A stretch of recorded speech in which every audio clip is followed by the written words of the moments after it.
It's 2025. The 120th Congress is in session. The First-Time Homebuyer Tax Act, the bill to give eligible buyers $15,000 in tax credits, continues to generate interest.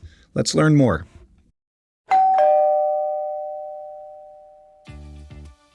I'm Dan Green with homebuyer.com. My NMLS 227607. Our lender NMLS is 423065. We are part of Novus Home Mortgage, a division of Exonia Bank. Read more about homebuyer.com in the video's description, including our lending coverage and very important disclaimers. Also, don't forget to hit the subscribe button.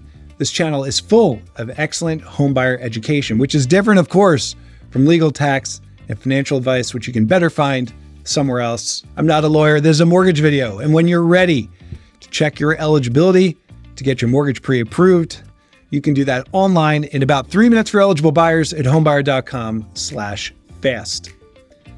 Okay, this video talks about the first-time homebuyer tax credit, which goes by a lot of names, actually. We probably won't call it the Biden First-Time Homebuyer Act anymore, but it's likely that we'll see it in the press as the $15,000 First-Time Homebuyer Tax Credit, or the $15,000 Buyer Tax Act, the Homebuyer Stimulus Program, the First-Time Homebuyer Tax Credit Act, which is the bill's actual name when it was first proposed in Congress 2 Congresses ago, where it died in committee without a vote, as most bills do. That's normal. But now, with Congress reconvened, it's possible that the First-Time Homebuyer Tax Act is reintroduced because its sponsors, Rhode Island Senator Sheldon Whitehouse in the Senate, Congressman Jimmy Panetta in California's 19th District in the House, they're both still serving the nation, which is why the First-Time Homebuyer Tax Credit Act could be renewed in this Congress. And we'll talk about it here like it's already been introduced. We'll discuss the benefits as we expect them to be written based on prior versions of the bill, but none of this should be taken as the bill is already passed, because it's not. This is a bill. Not all bills pass into law, and often bills change on the way to becoming law. But one thing about this bill is that a blueprint for it is already in place. The Tax Credit Act, it's not written from scratch. It's actually modeled after the 2009 Obama-era version that was a big hit with U.S. home buyers and home sellers, by the way. That bill gave a $8,000 tax break to first-time home buyers to buy their first home. In this new bill, it's kind of just an update, same language as the last time, just with a bigger number attached. In this version, it's a tax credit as opposed to a tax deduction, which is what the other one was. And that means in this current version, if your IRS tax bill come April, it's $15,000 and you're eligible to receive the bill's full amount of credit, your tax bill would drop from $15,000 to zero. Again, depending on your filing. And if that credit puts your tax bill into negative, the U.S. Treasury would then send you a refund for that amount, direct deposit, no extra work, no additional filings. So the details of the bill are straightforward.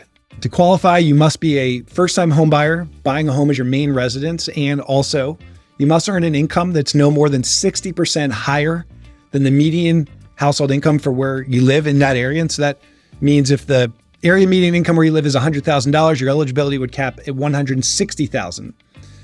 The program also has some stipulations. First, the credit is limited to 10% of the purchase price of a home up to $15,000. If you buy a home for $150,000 or more, you maximize your credit the full $15K because that's 10% of the purchase price. If you buy a home for $250,000, you get the full credit, $15,000, you hit the max. If you buy a home for $50,000, your credit is $5,000. That's 10% on what you bought. Second, the credit, it is refundable, which means the government can bill you back for the amount you received if you move out or if you change your primary residence within 4 years of moving in. Each year you stay, you get to keep 1/4 of your overall credit. So if you move in year 1, you'll pay back 75% to the government. If you move in year 2, you'll pay back 50%. Year 3, you pay back a quarter. After year 4, no repayment is due. There are exceptions for death, divorce, military transfers, but for most people, to use the full credit and to keep it, stay for at least 4 years. Third, to use the program, you must be at least 18 years of age. The First-Time Homebuyer Act cannot be used by minors, and you must be buying a home from a non-relative in an arm's length transaction. So sales between parents and children or spouse to spouse or among siblings, those are disallowed if you want that $15,000 credit. Speaking of claiming the credit, how you claim the credit is actually one of the bill's best parts because it is incredibly straightforward. There's no application that you need to file. There's no extra paperwork. There's no process in the form of an approval from a lender or the government. If you buy a home and you meet the rules of the credit, You check a box on your tax returns, you get proof that you actually made the purchase, and you get the credit automatically. There's no extra work there. Now, a few other things that were in the prior versions of the bills that could show up in the new one. The last version said that the minimum tax credit size for a buyer, it should adjust each year to match inflation rates. So if inflation is 2% per year, the credit would cap at $15,300 after year one, $15,606 after year two, and so on. It's an open question whether a similar provision would be added to any new version of the bill. Another open question is, will this iteration of the bill be retroactive? Prior versions said all home purchases going back to the start of 2020 would be eligible for inclusion. Now, that seems to be unlikely a part of any new version of the bill that's written, but we don't know, and we'll watch for it. You can get updates when we post them. Subscribe to the channel, hit the bell. You'll be notified of any of our new posts. I'm Dan with homebuyer.com. Remember, pre-approved buyers do better. Happy home buying.